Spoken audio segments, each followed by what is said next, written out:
recovered alcoholic. My name's Tony. Sobriety date's April 8, 1989.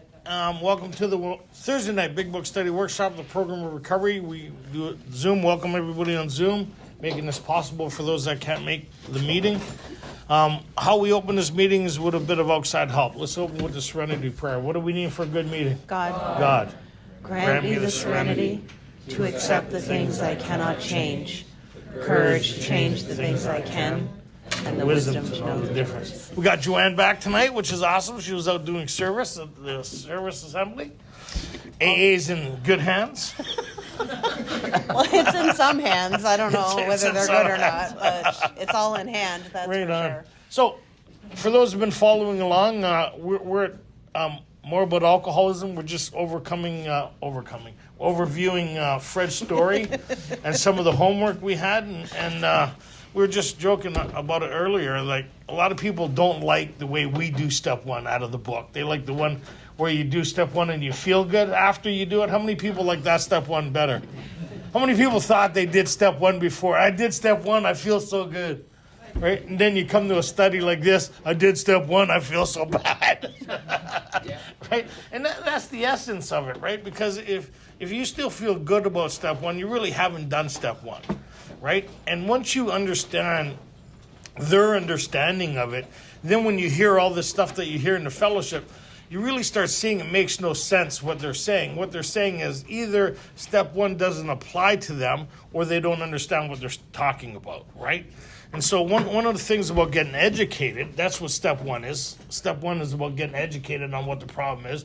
Step two is also getting educated on what the solution is. And have they asked you your opinion yet? No, which is another problem why people don't like these studies, right? How many people have been to discussion groups where they read something and then everybody talks on everything but what they read? Right? And that's it. And so a lot of people sit in 12 and 12 studies and they're talking about Bill's experience, but they haven't done what he did to get that experience. Right? So you're sitting there, it's like people sitting around discussing our sobriety, but you haven't done what we did to get this experience, right? It moves from a knowledge-based understanding, right? Our catchphrase, bumper sticker, soother sobriety, I call it evangelical sobriety, where you're always trying to make yourself feel good. I read this, I do sobriety. Anybody get that? I do my steps, I'm doing my program, I'm doing, right, my process. And that's going to be painful. So what we do is we go through the processes outlined in the book. And if any time we go through something in the book that you don't think is accurate, we welcome you to come and let us know. Right? You just come and let us know what we're doing inaccurate. We get a lot of people, they talk, because you hear so much, even from mainline speakers, like people, they fly in and they're up there speaking, and they talk about, we don't drink no matter what. That's a nice feeling, right? To think that you can drink no matter what. How many people like that idea? But then you find yourself drinking no matter what. Now it gets a little confusing, right? And then you think step one's about, once I hit this certain element, once I hit bottom. Anybody ever hear that? Once I hit bottom, once I do certain things other than this course of action, I'll be okay. Anybody ever hear people say they do step one every day and that keeps them sober? So far in our understanding where we're at in the education of what alcoholism is and isn't, would that be a true statement? Can step one keep a person sober for a long period of time? If it doesn't apply to them. Because if it applies to you, it wouldn't be able to keep you sober. That's like saying you have a problem with your car and by admitting it, it fixes it. Anybody ever have their dash light come on, the red light? Putting black tape over it doesn't solve the problem. Right? It's still lingering there. So we looked at the allergy that started in the doctor's opinion, gave us the introduction to the first symptom in alcohol. We understand that, right? When I have a drink, somewhere along the line, I started thinking about the next drink before I was finished the first drink. Anybody? Right? And then it started causing us problems, but we continue to drink because we like the effect produced by alcohol. Anybody like the effect here produced by alcohol? Anybody have warning from the people around you that maybe you might have a problem? And anybody think maybe you're the problem, like the person saying it, right? I remember my godmother, God, I was 14. They relocated me way out in northern Ontario. And I found my people as soon as I got out of the car. Anybody ever do a geographical? It's amazing how we can find our own type of people, right? Just standing there minding my own business. Hey, what's going on?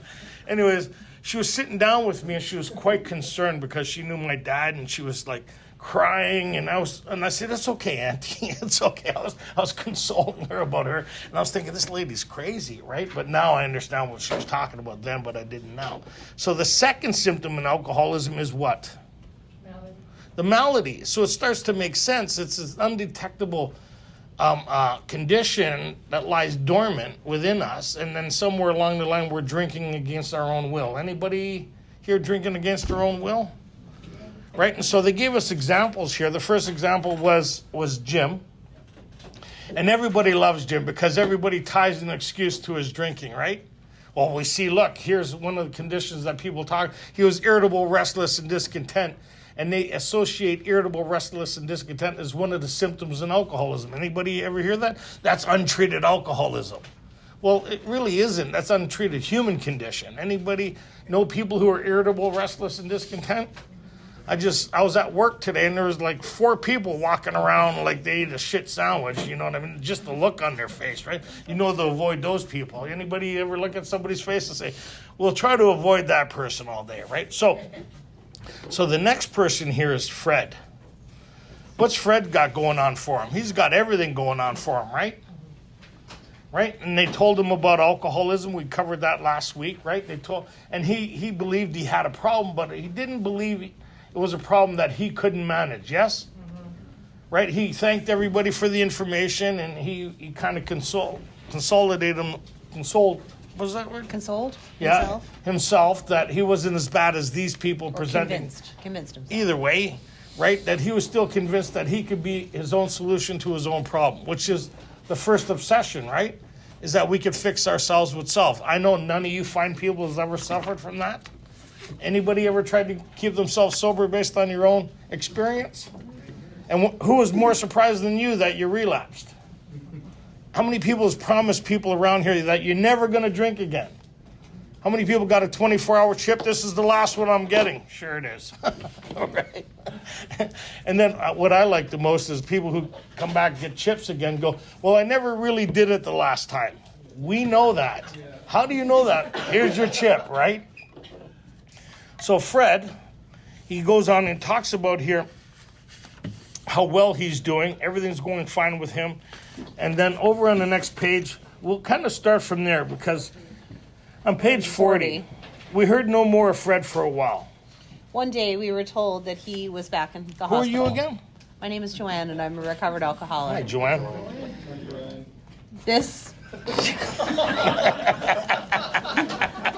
I love it when somebody turns my own joke right back on me. Just before we get started on Fred, happy birthday, Tony. Thanks. Tony celebrated 35 years of sobriety on Monday. Yeah. Yeah. Yeah. 35 years of somewhat contented sobriety. Yeah. And that applause was for God. I'm telling you right now. Yeah. And you people, right? Go ahead. You're welcome. Yeah. You're welcome for that as well. One day we were told that he was back in hospital. This time he was quite shaky. He soon indicated he was anxious to see us. The story he told is most instructive. For here was a chap absolutely convinced he had to stop drinking. Can you hear me now? I don't know you're muffled for some reason. Dylan, I don't know what your deal is with your computer. So. Oh, there we go. Well, there we go. Thank you. That's the way she sounds most of the time. We just got to pay attention. Go ahead. Speak up. I'm going to start again. One day we were told that he was back in hospital. This time he was quite shaky. He soon indicated he was anxious to see us. The story he told us, most instructive. For here was a chap absolutely convinced he had to stop drinking. So here's the difference, right? Here's where we move from having a problem into the step one experience. Most people are okay with admitting they have a problem, but they haven't had the step one experience yet. Even when they get the information. So he's gotten the information, but he didn't believe he was in that classification. So now he's going to have a step 1 experience. Let's see where that happens for him. Who had no excuse for drinking, who exhibited splendid judgment and determination in all his other concerns, yet was flat on his back nevertheless. Let him tell you about it. I was much impressed with what you fellows had to say about alcoholism, and I frankly did not believe it would be possible for me to drink again. I rather appreciated your ideas about the subtle insanity which precedes the first drink, but I was confident it could not happen to me after what I had learned. And this is interesting because most people who come here who don't want to drink again think they'll never drink again, right? So you don't have an understanding of step 1 yet. Because if you think you're never going to drink again, will you be really interested in the solution being presented as outlined in here?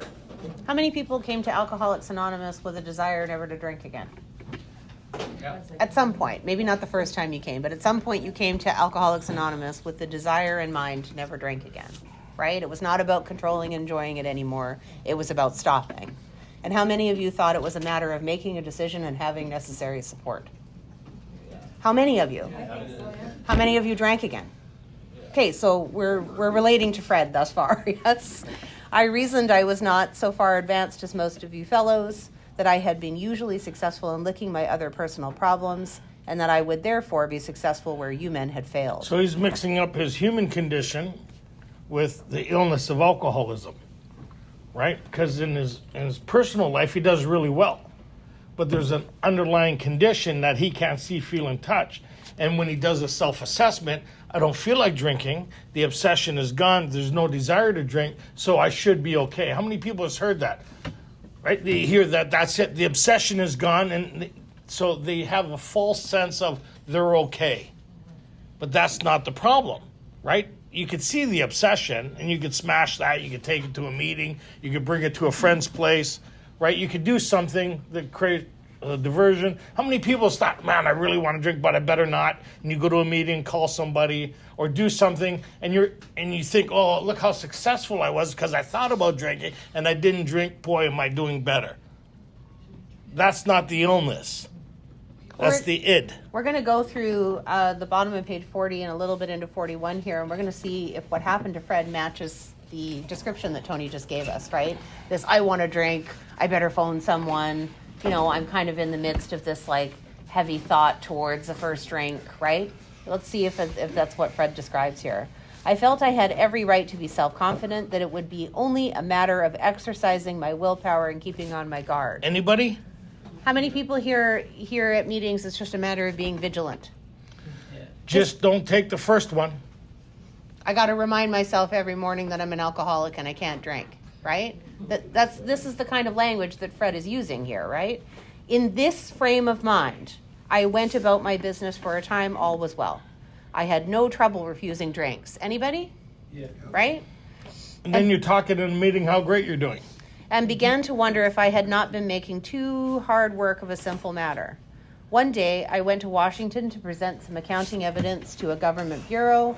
I had been out of town before during this particular dry spell, so there was nothing new about that. Physically, I felt fine. Neither did I have any pressing problems or worries. Fred's having a decent day, right? My business came off well. I was pleased and knew my partners would be too. It was the end of a perfect day. Not a cloud on the horizon, right? So is this the same situation as Jim is in? No, Jim's not going on at all. He's having a rough day. He's working all the situation around him is kind of shit, right? So that's why, how many people read Jim's story? Well, we see why he drank. Come on, how many people's done that? Or heard people's, see, it's untreated alcohol. It's all these isms, right? I have alcoholism. Here's the isms. So this guy doesn't have nothing wrong with him. Everything's going great. That's why people don't like talking about him, because there's, right? You get the difference between the two stories? Well, what do these two people share in common? The malady. That's why they're using these examples. They both share the same condition of the mind that centers in the mind. this unforeseen thing that's lying dormant that they call phenomena. What do they call it? Phenomenon that parallels with his sound thinking. So is it present as he's talking in this story here? Is that condition present? No. It's not present. Is what I just read to you, is the malady present in this moment, right? We can go back to Jim, right? He's ordering a sandwich. He's in a restaurant he's visited many times in his sobriety. He's never had a problem there before. Yes, he's having a shit day, but, there's no thought of a drink, right? Everything is going normally as it had many times before, in the same place, with the same people, surrounded by the same things, right? So suddenly, I went to my hotel and leisurely dressed for dinner. As I crossed the threshold of the dining room, the thought came to mind that it would be nice to have a couple cocktails with dinner. This is a guy who's just been well educated about the allergy. He knows he has the allergy. This is not a guy who's trying to figure out how to do it and get away with it without having the consequences. He knows that if he puts a drink to his lips, he's going to trigger something in his body. He's going to excessively drink. He's going to suffer the consequences, emerging remorseful, vowing never to do it again. This guy knows.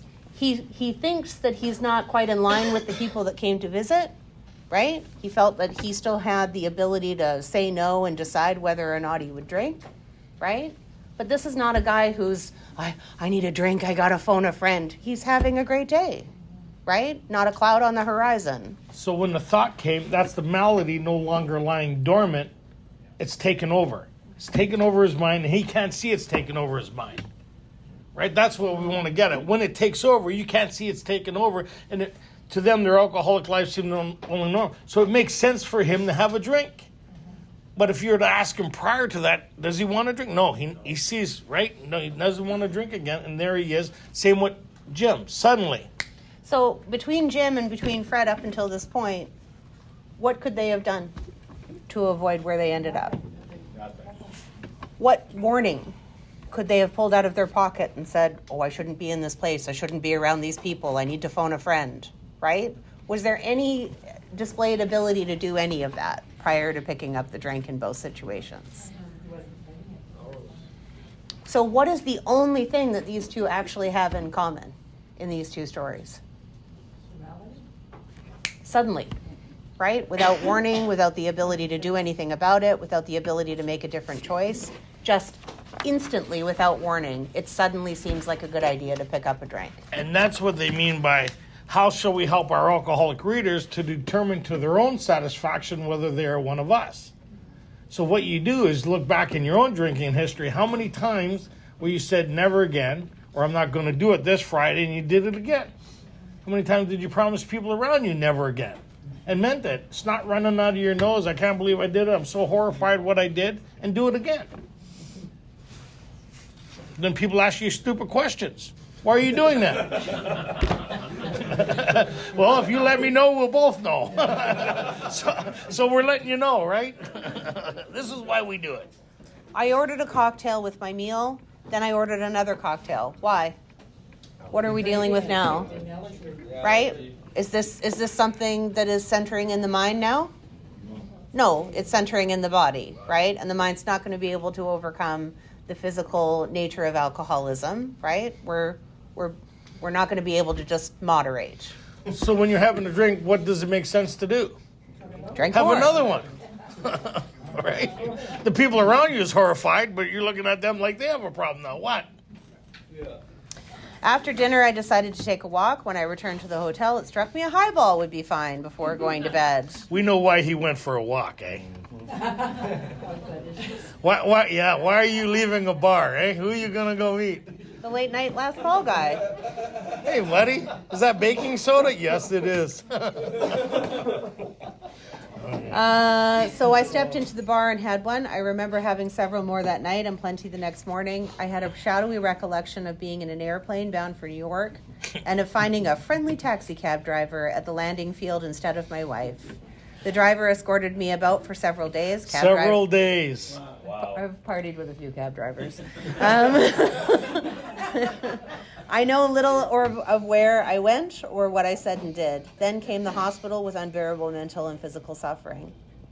As soon as I regained my ability to think, I went carefully over that evening in Washington. Not only had I been off my guard, I had made no fight whatever against the first drink. He's having a step one experience. This time I had not thought of the consequences at all. I had commenced to drink as carelessly as though the cocktails were ginger ale. I now remembered what my alcoholic friends had told me, how they prophesied that if I had an alcoholic mind, the time and place would come that I would drink again. So what does that mean to have an alcoholic mind?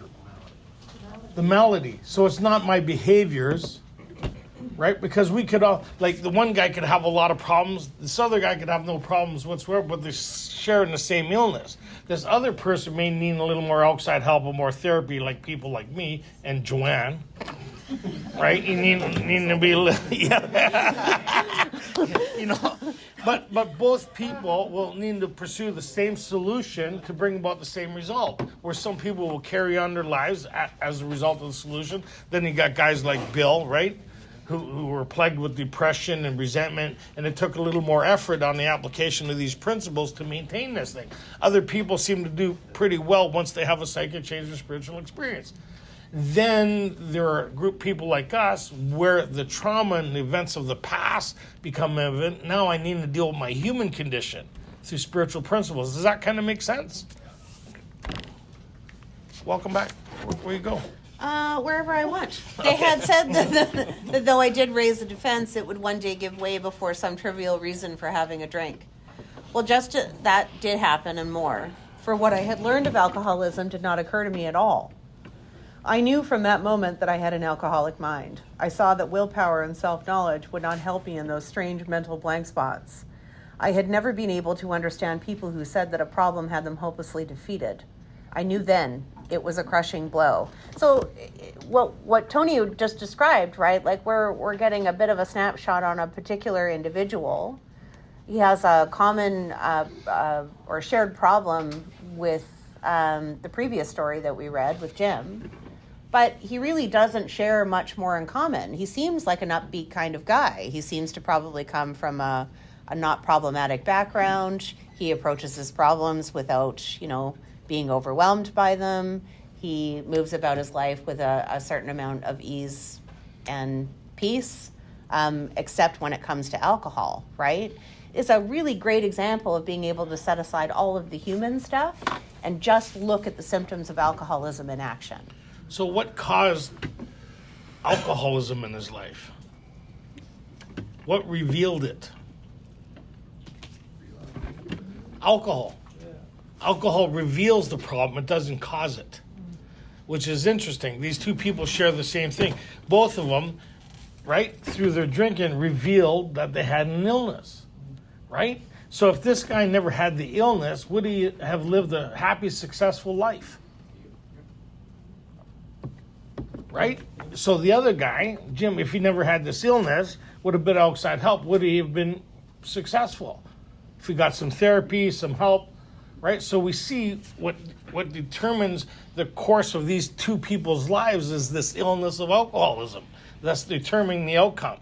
So they're in conflict with themselves. How many people have been in conflict with themselves here? There's the potential of what you could do in your bright life and everything you got going for you, but yet there's this illness that determines what you're going to do. It's kind of interesting, right? Would your life look the way it does if you didn't have the illness of alcoholism? No, right? So what's caused me the defeat in my life, right, is this illness, right? Where I grew up, there's a lot of people who grew up in the same place, or they got some help, they got some joint through whatever, and they do very well, right? Where I tried to do that through help and outside help and all, but the illness of alcoholism would interfere with my progression on dealing with my past. Does that kind of make sense? So what that's saying is no matter where I was born, I would have had the same story of alcohol, but it would have looked a little different, but exactly the same. Meaning when I took a drink... You would have looked a little different. Your alcoholism would have been exactly the same. 100%. When I took a drink, what would happen? I'd trigger the phenomenon of craving. And then when I wanted to stop, there'd be a condition not allowing me to stop at certain times. I'd be able to go maybe a month, a year and a half. It was the longest I ever went without a drink, given good reason. But I was sitting... So how can you have a step one experience without relapsing again? How many people would like to know that? is you go back over your drinking history to see where you exhibit it. So every time when I went back over my life, every time I relapsed, I was without defense against that drink. One of the last times was I was 16 months sober in Toronto. I was doing a whole bunch of other things, but I was really trying not to drink. And I was sitting in a restaurant tavern. It was April 6th, and the waitress said, "Hey, you want something for your coffee?" And I went, "No," because I remember what I did 16 months prior to that. That episode, what I did 16 months prior to, was enough to keep me sober for 16 months. I was horrified at the idea of having a drink. Then suddenly, it came back, and I thought, well, you know yourself so well now. You know where your character defects are. You got to raise it, work. You're not hanging around with those same people anymore. I said, sure.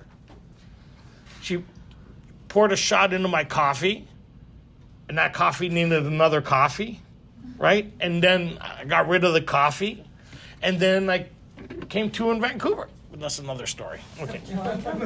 From Toronto. But it took a little while to get here. First, I had to have a sergeant visit me to tell me it might be a good idea to relocate, because not everybody makes it to the police station. Some things you just don't need to be told twice, right? Okay. Other things you need to be told dozens of times. Yeah. I said, pardon me? Okay. Two of the members of Alcoholics Anonymous came to see me. They grinned, which I didn't like so much, and then asked me if I thought myself alcoholic and if I were really licked this time. I had to concede both propositions. See how they use that word twice? Right? So we learn, right? We learn that we fully had to concede to our innermost selves that we're alcoholic. Concede means to look at the information being presented. It's like in a chess game, right? You get to a certain point where there's no more moves. And to concede means you concede the game because there's nothing left to do. That's what concede means. It's not accept, it's not surrender, because you could accept and surrender and still not know what the problem is. Right? Like every day I go to the gas station, I don't like the price of gas, but I accept that's the way it is, right? But I don't know the information why it's the price it is and everything behind that. I don't give a shit. I need gas. Does that kind of make sense? But this has to be in a totally different realm, as I really need to understand what I'm up against. The more I understand what I'm up against, then the more sense the solution makes. Right? So look at the outline here of these members who are working with this new person. They piled on me heaps of evidence to the effect that an alcoholic mentality such as I had exhibited in Washington was a hopeless condition. They cited cases out of their own experience by the dozen. This process snuffed out the last flicker of conviction that I could do the job myself. This is very, very, very good 12-step work, right? Because you could sit across the table from somebody who's struggling in the disease of alcoholism and try to convince them that they have this thing, but that's not what they did here, right? They sat in front of Fred and said, the symptoms that you exhibited in Washington, right? That's our experience too. Let us share with you our experience. Let us share with you in detail how many years, months, weeks, whatever, we spent trying to avoid that first drink and failing before we came around to the place that you're in, before we came into a place of concession, right? We conceded that there were no more moves. We had no more ability to avoid that first drink. Our own ability to avoid it was insufficient, right? And that's what makes you powerless over alcohol. This is the process that snuffed out the last flicker of conviction that Fred could do the job himself. What process? The process of having gone through what he just went through in Washington, but then having people who were armed with the facts about themselves, right? Not we're armed with facts and we're going to tell you how it is, right? Because we don't like that kind of language. But they were armed with the facts about themselves. They had their own experience, their own evidence, right, about their inability to avoid that first drink at certain times. Their inability to bring into the present moment with sufficient force the guilt, shame, and remorse of what had happened the last time they drank, right? And that's what snuffed out the last flicker of hope that he was going to be able to do the job himself. So talking about the consequences in association with a person that drinks too much, is that what makes you alcoholic? Do the consequences of drinking too much make you an alcoholic? No. right? Because then we hear stuff. I lost a job. I lost a relationship, right? Got in a car wreck. How many people have done that sober? I'm married to a guy who can moderate, right? And we drank heavily together in our youth, right? And in our early years of our marriage. And we were out one night, and I hopped in my car, and I won't share with you the story that happened on my journey, but he got in his work truck and got pulled over, lost his driver's license. It was a mess. He was mortified. He's got incredibly good work ethic. This was a situation that shook him to his core. And he lost his license for a year. And he's never drank like that again. Right? Well, that's a problem drinker. Right? So he has the ability to sort of moderate when he's drinking. He knows he needs to be at work. He knows he needs to catch a cab. He makes different decisions and choices. Right? All of this sounds like a foreign language to this room, right? Because what happens to us is we lack the power of the ability to think straight once that drink is inside of our bodies, right? Because now what's taken over? The physical symptom, right? Does that make sense? And you got to get to a certain condition where you got to be convinced of something else other than you fixing it, right? So what does that mean is, if we sat here and talked about where we come from and what it looked like, it would be a lot of different stories here. And some of you may not have like, holy shit, you did what? You did what? Oh my God, I've never done that, so I must not be an alcoholic. But if we talked about when you drank, were you able to control the amount you drank? How many times did you find yourself in trouble from the inability to drink? How many times did you try to regulate? How many times did you start the night off with good intentions to only turn it into a total shit show? So the idea of what we did while we drank, where we went when we drank, who we were with when we drank, the places we kind of frequented when we drank, none of this has anything to do with alcoholism. The way that we drank, right? Doesn't matter where we ended up or what the consequences looked like or who we were with or what places we frequented, but the way we drank. When I start talking about the way that I drank rather than all of the details of where I ended up and who I was with, now we're connecting on a level, right? It was like my friend Susan here, right? When she came in, we got two totally different lifestyles altogether. But when we talked about alcoholism, it was kind of like, wait a minute. I'm going to revisit how I think about it. And you know what? I've had these symptoms long before I suspected it.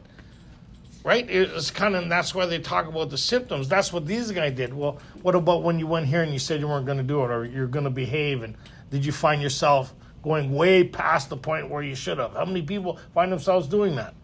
How many people promise they're going to behave this time and find they didn't behave this time? Right? So when you talk about that experience, we're all kind of, yeah, me too. So we started that Me Too movement way before they did. Did you do this? Yeah, me too. Did you trip, bang your head, and shit yourself? Yeah, me too. Go ahead. Here's the second part of this statement that makes this a really excellent example of 12-step work, right? Then they outlined the spiritual answer and program of action, which 100 of them had followed successfully. Interesting, right? They didn't outline that for him the first conversation. They just gave him the facts about alcoholism as they understood it, right? As they had experienced it. He agreed that, yes, that's very interesting, and it's I'll consider it, but I don't really think that I'm as bad off as you guys were, right? They didn't start going into the program of action and the spiritual answer that we have here in Alcoholics Anonymous.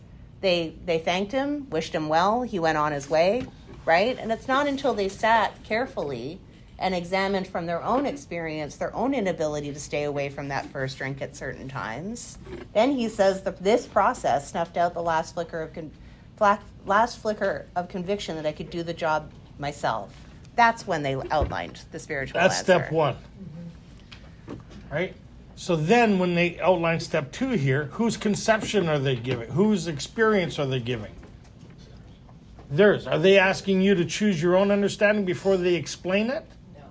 They explain, step two is they explain what the solution is to step one. Who explains the problem? Who explains the solution? right? Once you understand those two, then after that, after Bill sat with Ebby, and they talked for hours, Bill struggled with his own understanding, didn't he? Would that conception be sufficient enough for him to pursue the rest of the steps? He had to have a shift in his thinking to get to a point of being willing, right, to do what his friend did. He saw that once he did what his friend did, he could have what he had. What he thought was secondary. Did he believe that there was something greater than him that he could have the same experience? Does that kind of make sense? So here they're outlining the solution to, right, alcoholism. They're not saying, well, you could choose any conception. No, you need to understand what we're offering here. And if you don't like it, then have another drink. You'll like it. Because it's not about arguing about the color of the life jacket. Right? Is like he's being offered a lifeline here. Okay, go ahead. Though I had been only a nominal churchman, their proposals were not intellectually hard to swallow, but the program of action, though entirely sensible, was pretty drastic. So what are they outlining here? They're outlining from steps 3 to 12. They're talking about their experience. Are they not? This is what we did to obtain this solution to alcoholism, to have this psychic change or spiritual experience that allow us to live free from the condition we're suffering from in step 1. Yes? It meant I would have to throw several lifelong conceptions out the window. That was not easy. But the moment I made up my mind to go through with the process, I had the curious feeling that my alcoholic condition... Go through with what process? The one they outlined, which would mean from 3 to 12, yes?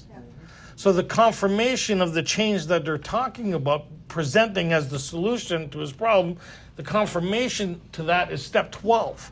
Having had a spiritual awakening as the result of these steps. That's the whole outline of step 2. But what most people, you notice what they're not talking about here in step 2 is their belief system. They're not talking about their relationship with God. They're saying this is the solution that we pursued to us to recover from this condition that's killing you. And this is what we did to have this experience. They outlined the course of action that they took. Remember earlier it says, it talked about what you believe is your business. It's not our business. So what they're saying is they have a way that they all agree on. Their conception is the same in regards to the solution. What's the conception is the outline of the program of course of action. How I understand that may be different, and we'll get into that shortly. Quite as important was the discovery that spiritual principles would solve all my problems. I have since been brought into a way of living infinitely more satisfying, and I hope more useful than the life I lived before. My old manner of life was by no means a bad one, but I would not exchange its best moments for the worst I have now. I would not go back to it, even if I could. Fred's story speaks for itself. We hope it strikes home to thousands like him. He had felt only the first nip of the ringer. Most alcoholics have to be pretty badly mangled before they really commence to solve their problems. Anybody need that explained here? I know you people. The resistance is strong. I like how they kind of end the idea that they say, like Fred's case is pretty rare, right? Like most of us have a lot of these human problems outside of our alcoholic condition, right? A lot of us come from difficult backgrounds. We've got legal problems. We've got bigger consequences than Fred has suffered. Fred only needed to disappear for several days after a trip to Washington and party with a cab driver in order to be like, whoa, right? No. But most of us carry on for years that way, suffering the consequences. We think it's the consequences that's the problem, right? When we get here, I've got finance problems, I got legal problems, I've got health problems, I've got relationship problems, I've got custody problems. These are the problems I need solved. Yeah, something's got his attention, right? But most of us, what we do is we spin a story to justify what we did. Right? There's this guy... He knew he shouldn't drink. He went on a drunk. He followed the soccer team around from Ireland. He went to England. He was gone for like 2 weeks. And then he came to me. He went back home. And as he was going home, he says, oh, my God, what am I going to tell my wife? Like he realized he was gone for 2 weeks. Like he went on a real tear, right? So he gets to the door and he rings the bell, and the wife answers the door and she's pissed off. And he looks at her and goes, "Why didn't you pay the ransom?" Okay. So, okay. Towards the end of the page here on page 43, it says, "Once more, the alcoholic at certain times has no effective mental defense against the first drink. Except in a few rare cases, neither he nor any other human being can provide such a defense. His defense must come from a higher power." This is the way, like this is the chapter more about alcoholism, right? They spend the first few pages of the chapter going over the allergy again, right? They start mentioning about that, trying to control and enjoy it. But once we arrive at a place where we understand that we can no longer safely consume alcohol in any form at all, then we're dealing with this malady that centers in the mind. But the one point they want to make sure that we leave this chapter with is this point here: the alcoholic at certain times has no effective mental defense against the first drink. And what that means is, in hindsight, like in foresight, what do you mean by that? Like you really don't understand what that kind of means, right? Okay, I have to have this change. Like in my last 35 years, I've had that happen twice, where something has intervened in a critical moment where there was no defense prior to that. So, and I've heard of other people with the same story, like remarkable stuff. This one guy, he was doing pitchman, and he was in the middle of Texas or somewhere selling, and he was having problems at home. He was sober for a while, and then he went into the bar. He went downstairs, and he goes to the bar, and he orders 2 drinks, and he says to himself, "This is going to taste good. It's been a long time since I've had one of these." Right? Like the malady has him. The guy beside him goes, "Maybe you want to hold off on that." He goes, "Why don't you mind your own business?" He goes, "I'm a long-standing member of Alcoholics Anonymous. Maybe you want to talk." Right? That's pretty wild. There was one time I was probably 2.5 years sober. I ended up in a situation, in a bad relationship and something, blah, blah, blah. I came to in front of a liquor store, standing looking through the glass. Usually I would come to drinking, but I was standing there and something came over me and I realized, I don't know, I remember exactly where it was in New West where the fountain is, right? There's a hall there, there's a fountain, and then there was a liquor store. And I was standing in front of the liquor store from the sober event I was at. And something like just hit me. And then I went to the fountain, I dropped down, did a 3rd step prayer, and I realized I had to get busy on my spiritual life. Another time I worked for people that I escorted them around for their safety. I traveled to the Cairns Film Festival and all that stuff, made sure they got to their limos and all that safe. It was kind of like security, personal assistant, right? Okay, security. You're making it sound much more sinister than that. Okay. So security, making sure they stayed safe, nobody bugged them and all that stuff. So flew with them and all that stuff. So I came back, everything, and I was at a wrap party, like for the film and all that stuff. And I walked up to the bar, right? Now I was going to order a ginger ale, which I did. And all the glass, I became fixated on the mirror and all the bottles. And then there was a guy beside me. He had about 20 shots in front of him, and he slid it in front of me. It slid right in front of me and stopped. In my mind, I went, yee-haw, and I went, whoa. In my mind, I went, before I would have drank it. Right, there would be no thought, but there was an intervention in that. And I went, whoa, and I went and excused myself. I went to an 11 o'clock meeting. I went and found a newcomer. Right? And then the last time this happened was when my brother died. He was 32. I spent 2 weeks in the hospital with him. Dignity, all that other. He died of full-blown cirrhosis AIDS. Like he was 32 years old, and I helped him shower and looked like real dignity, like help him look after him, right? So when he passed, I was in the car with my sister and my brother-in-law, and he was moving product. And I was thinking, I'm going to ask him for some product just to take the edge off. And then the thought came, what happens if he comes to Alcoholics Anonymous looking for a solution and he sees you? Because my brain said, nobody will know. But I was in the back of the car, and the thought came, what happened if he came to Alcoholics Anonymous looking for a solution? What would you tell him? Then I started praying. Like, that's what they mean here. At certain times, something will intervene. Bill had that when he stood there was a payphone, and then there was the glass sound and the cheerful people inside. And he says he got a shiver came over him. And he went to the phone. And then he went through the directory and he got a hold of Bob. That's what they mean, an intervention beyond our understanding, but it seems to happen a lot I wouldn't go test it. Okay, God, I'm going to take the drink. What are you going to do? Right? That's not what they're talking about, right? They're talking about something, this malady reappearing, and something counteracting it where you become aware of it and you snap out of it. Right? Anybody? Okay.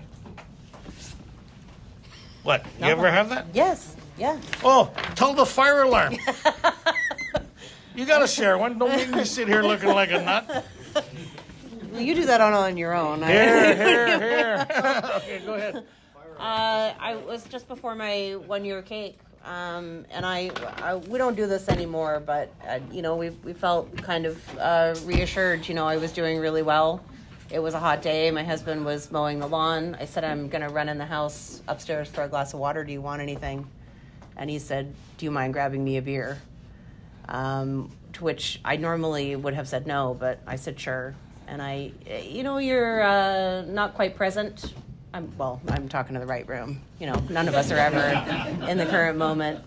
But my mind had wandered, right? I was fully daydreaming. Like I just was not. I was on autopilot, and I was coming up the stairs, and I filled my glass of water.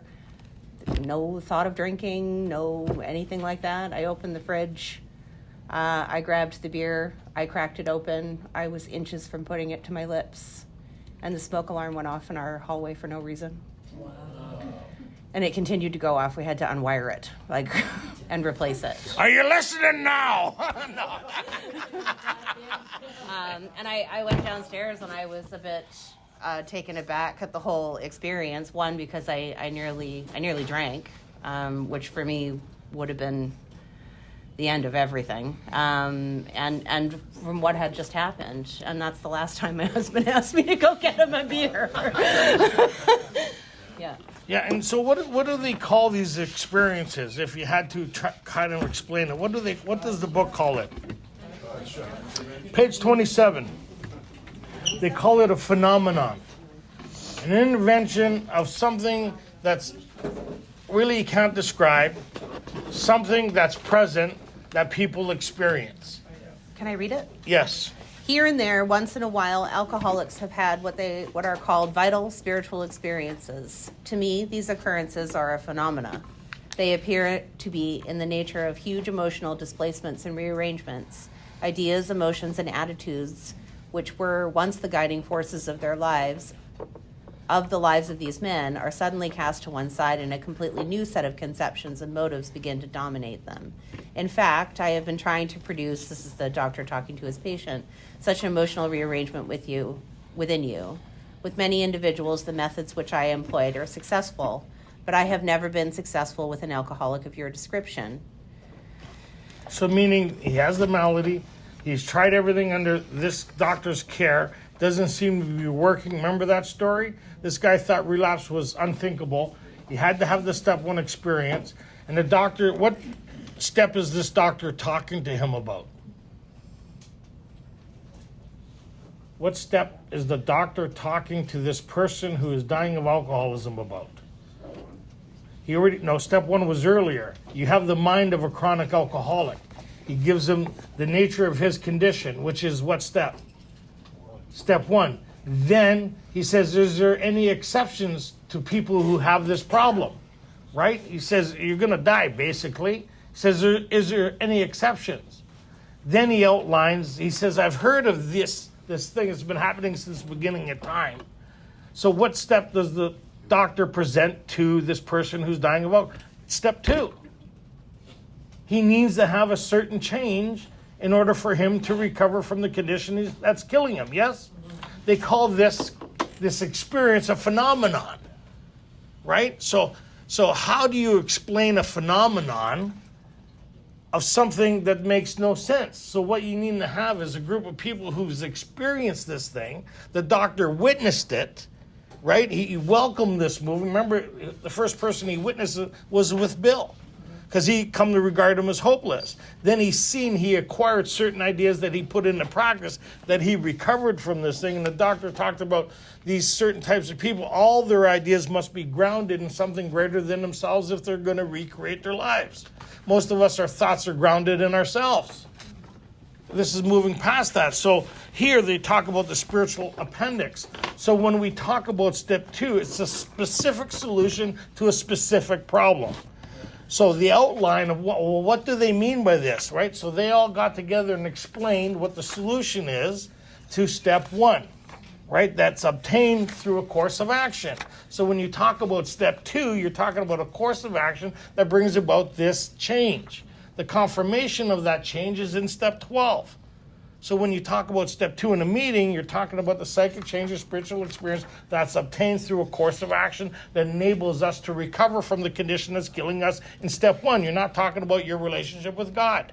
What we are just describing to you, these experiences might sound strange or extraordinary, but they are really the essence of what they're talking about in Appendix 2 in the back of the book, where it says what often takes place in a few months could seldom have been accomplished So by page 567.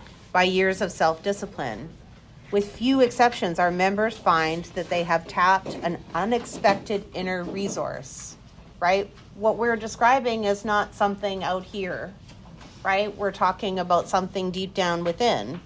And we're going to get into that more in the next chapter in We Agnostics, but it says here, which they presently identify with their own conception of a power greater than themselves. So underline within a few months. Underline that because they revisit that idea in step 10 that most people missed in step 10.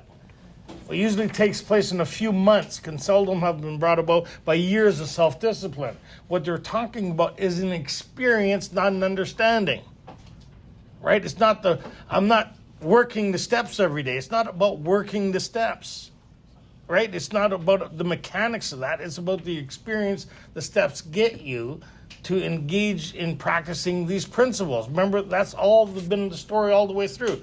Jim talked about that, right? I mean, Fred talked about that. He come to realize that these principles would solve all his problems, right? The access to this power. So, go ahead.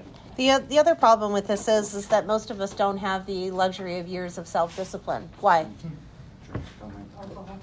Because of the malady. Right? How many of you have 4 or 5 years to wait for this experience to come around? No. How many of you have lasted more than a few months between relapses? Right? With few exceptions, our members find that they have tapped an unexpected inner resource, which they presently identify with their own conception of a power greater than themselves. Some members are all members who've been through this. All members. They have a collective experience based on a collective understanding, based on a singular course of action, right? Most of us think this awareness of a power greater than ourselves is the essence of spiritual experience. Our more religious members call it God consciousness. Most emphatically, we wish to say that any alcoholic capable of honestly facing his problems, in the light of our experience, can recover. Whose experience? Theirs. Theirs. Right? So I need to understand what they're talking about in regards to the problem, their understanding, right? So when somebody explains something to you, then you could formulate a conception of what that means to you. Like when I'm at work and I get to certain things and we have to do special effects and all that, I don't understand what the guy has to explain how something works. Then I could translate it into my understanding so it makes sense to me when putting it together. Right? And when I explain it to somebody else, I explain it the same way he did, maybe in my own language. But the end result, it has to be the same each time somebody applies it. Otherwise, if they can't apply it the same way, they're not going to get the same result, and there's going to be a problem when they go to shooting. Well, that's when you say, they have this clause here saying, provided he does not close his mind to all spiritual concepts. He can only be defeated by an attitude of intolerance or belligerent denial. We find that no one need have difficulty with the spirituality of the program. Willingness, honesty, and open-mindedness are the essentials of recovery, but these are indispensable. There is a principle which is a bar against all information, which is proof against all arguments, and which cannot fail to keep a man in everlasting ignorance. That principle is contempt prior to investigation. How many of you came here full of contempt? right? What, Some of you are still there. this is a principle which is like a bar, like it's a prevention against any of the information even being provided at the study, right? When I first started coming to the Big Book study over 12 years ago in Vancouver, I would sit at the back of the room, and this was the essence of me, right? I would just sit in the back of the room and argue with every bit of information that came out of the facilitator's mouths. Not just Tony. Savvy too, anybody else that was offering any sort of a solution. And what the translation of that for people, like, I didn't understand what that meant. My sponsor said, when people are talking, are you thinking and arguing what they're saying?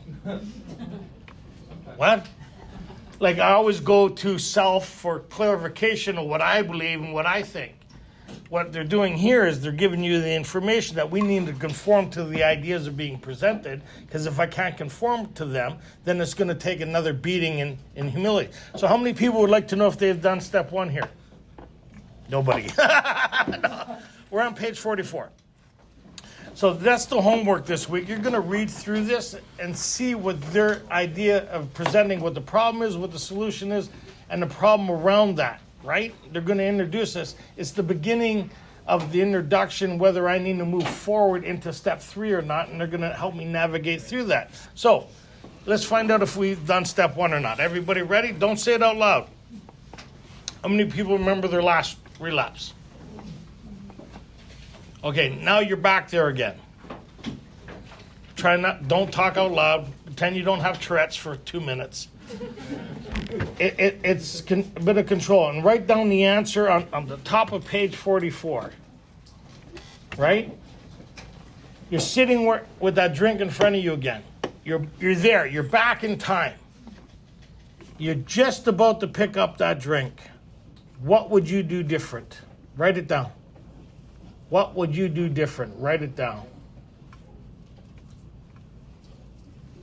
Write down what you would do different. Be honest, what the first thing that came to your mind was. You need to write at the top of that page.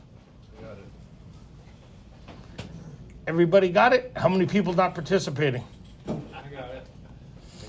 Okay, so how many people would like to give their answers? How many people say call their sponsor? Nothing. How many people got nothing? Anything other than that is you need to review step 1 again. How many of you had a different answer other than nothing? Come on, we all do it. What was your answer? You're not one of us. Relax. No, hey. It's important. Hey, listen, we don't do that here, right? Like if somebody doesn't know the answer or Yeah. they give a different answer, that's good, right? We don't laugh at that stuff. Sorry, what was your answer? You thought that by just staying home might have avoided what ended up happening that night? Nothing didn't even come to my head. So. Right. So the essence of step 1 of what we're saying is that all of those sort of preliminary markers that we think leads up to that decision, it's not a decision, right? The story of Jim, the story of Fred, all of the information that we go over and over and over and over in step 1, we do that for a purpose. Because our minds rally against the idea that we can't make a different choice. But if we go back through our drinking history, have we ever been able to exert our power of choice and come out differently? Which means that the answer to that question is nothing. There is nothing we could have done. And if there is nothing we could have done, then we have ventured into that area where we are beyond human aid, right? This spiritual experience is the only solution we now have left. Because we've lost the power of choice in drink or not. And it's important to get identification from that in your own story. What I mean, if you're not one of us and enjoying our fellowship, right? There's nothing wrong with that. But you really can't give other people advice in regards to this if you don't have the same experience as us, right? Because you'll go to a meeting, call your sponsor, pray. Anybody? That's different from us. If you're able to do that, if you're able to do step 1 every day to stay sober, then you're not like us. Right. And it's going to take another relapse to find you are like us. Right? So this is where you get to go over your drinking history and answer the questions on page 44. Whether you need to move on or you need to go back. We have a seventh tradition. We're self-supporting through our own I'm contribution. actually going to pass the basket around because We missed rent a couple times. we have a couple of times we haven't been able to make the rent. So that's what the seventh tradition pays for. It covers the expense of the room, the worksheets, the books, all that kind of stuff. If you can't contribute, you're under no obligation to. Yeah, but don't if you worry about can, it. that'd be great. And what do we need for a good life?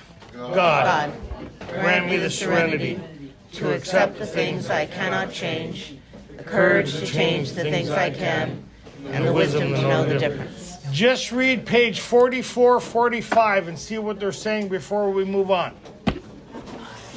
Live long and prosperous. May the force be with you.